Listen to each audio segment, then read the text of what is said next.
Parlant de pas embarquer, moi je veux vous féliciter la population en général par rapport aux événements false flag, donc les événements sous faux drapeau, c'est-à-dire quand un gouvernement, en tout cas, ou un gouvernement ou une organisation ou quelqu'un va créer un événement, un événement terroriste, par exemple, pour blâmer quelqu'un d'autre, pour permettre d'envahir ça, ou pour peu importe pourquoi, il y a toutes sortes de raisons pourquoi ça peut être fait. Ça peut être juste pour faire peur au monde, créer de la panique un peu, ou tu sais, comme à Paris, il y a eu le truc du Bataclan, qui était pour moi clairement un false flag. Je veux dire, quand je dis que c'est un false flag, je veux pas dire que c'est pas arrivé, mais je veux dire,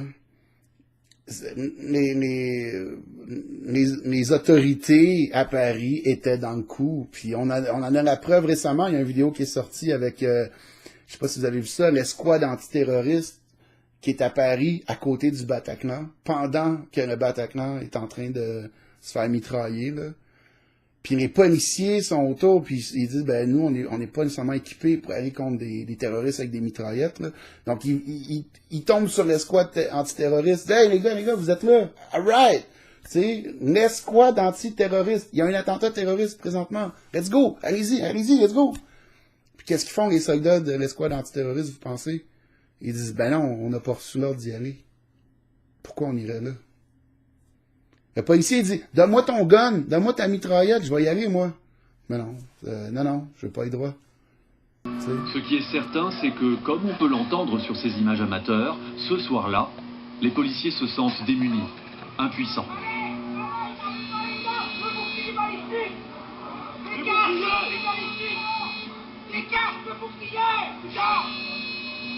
Mais il y a encore plus surprenant. Une décision qui semble aujourd'hui presque incompréhensible. Dans les minutes qui suivent, les policiers sont rejoints par un groupe de militaires. Ils sont 8 au total, il s'agit de soldats de la force Sentinelle.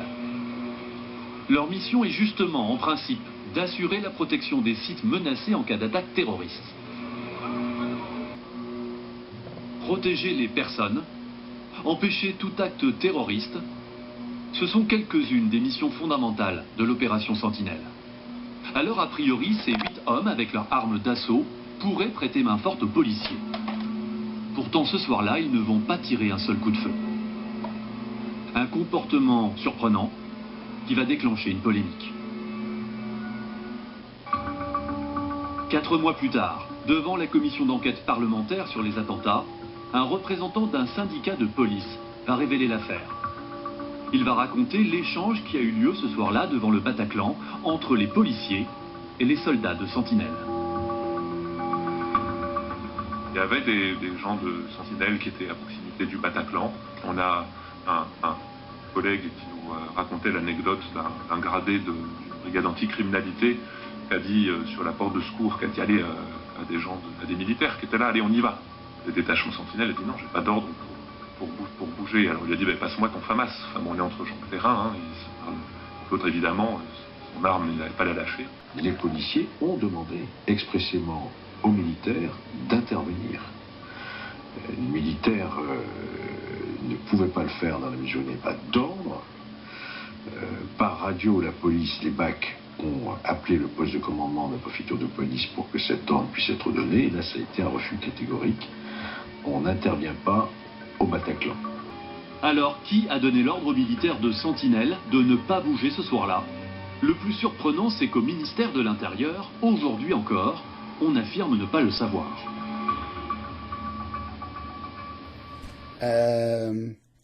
Ça n'a aucun sens, là. Ça n'a aucun sens.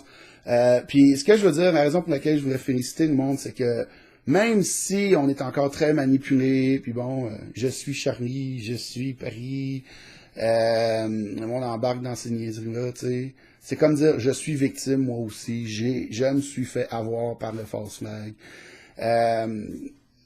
Même s'il y a beaucoup de ça encore, il y a beaucoup de gens qui embarquent pas dans les false flags. Le monde embarque de moins en moins.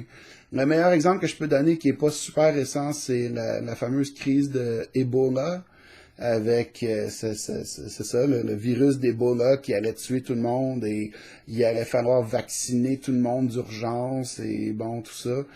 Et qu'est-ce qui s'est passé? les gens n'ont pas embarqué. Les gens n'y ont pas cru. La population a juste... C'est pas qu'ils ont pas cru qu'il y avait un problème d'Ebola, ils ont juste dit non, il n'y a pas... Tu sais.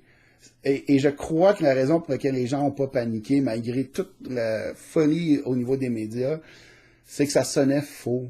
Je sais pas, je parlais de mon intuition tantôt, tu sais, ça sonnait faux. Puis les gens n'ont pas embarqué.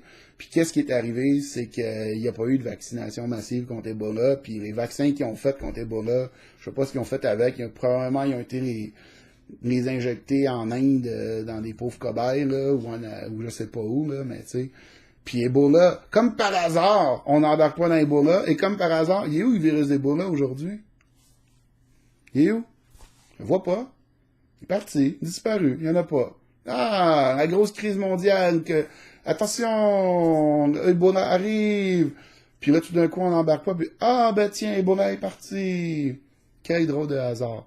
Donc, félicitations à ceux qui embarquent pas dans ces choses-là, qui prennent le temps de se poser des questions là, plutôt que de paniquer tout de suite. J'ai entendu quelqu'un dire de quoi intéressant par rapport au false flag aussi récemment. Il disait, tu sais, on sait que quand il y a un false flag, il y a toujours une opération militaire ou policière identique à côté. Il y a une simulation de la même chose à côté. Comme le 11 septembre 2001, il y avait une simulation d'attaque sur le World Trade Center en même temps. Et le méchant dans la simulation, c'était Osama Ben Laden. Très intéressant. Et les pilotes d'avion qui auraient pu intervenir à New York, les pilotes de chasseurs de l'armée étaient confus. On a entendu des conversations qu'on peut entendre, là. Je pense dans le documentaire Loose Change, on peut entendre ça, dans Loose Change. Et on entend le pilote qui dit, ben là, je comprends pas, qu'est-ce qui se passe? Est-ce qu'il y a un attentat pour vrai, ou est-ce que c'est un exercice, ou est-ce que...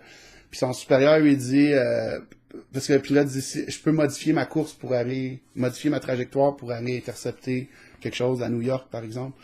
Puis son supérieur lui dit non, continue tout droit, dévie pas de ta trajectoire. Puis il l'envoie se promener au milieu de l'océan Atlantique là, pendant que ça pète à New York. Fait que c'est ça. Donc quand il y a un événement false flag, généralement, il y a une simulation en même temps. L'armée est souvent impliquée dans ces choses-là, ou la police. Mais je pense que c'est plus l'armée ou le service secret, en tout cas. Mais l'idée, c'est que des fois, on voit, c'est annoncé, l'armée annonce qu'ils vont faire un exercice de quelque chose. Donc, l'idée, c'est qu'il y a du monde qui sont assez bright pour se dire, ben, s'ils annoncent un exercice, peut-être que dans le fond, il y a un false flag qui se prépare. Ça fait que ce que beaucoup d'activistes ont commencé à faire, c'est d'aller filmer l'exercice autant que possible, ou filmer les environs, filmer les zones sensibles autour de où il y a l'exercice, pour désamorcer un éventuel false flag ou pour prendre sur le fait les gens qui tenteraient de le faire. Donc moi, je pense que grâce à ça, depuis plusieurs années, je pense qu'il y a plusieurs attentats false flag qui ont pu être évités parce qu'il y a beaucoup de gens qui ont l'œil puis qui sont attentifs puis qui vont aller sur place ou dénoncer d'avance. Donc quand vous voyez qu'il y a un exercice militaire qui se prépare quelque part ou des choses comme ça, ben publiez l'information sur les réseaux sociaux, puis faites le lien. Est-ce que ça pourrait être lié à un false flag? Donc, ça désamorce la possibilité qu'il y en ait un. Puis, ça peut pas faire de mal, dans le fond, tu sais.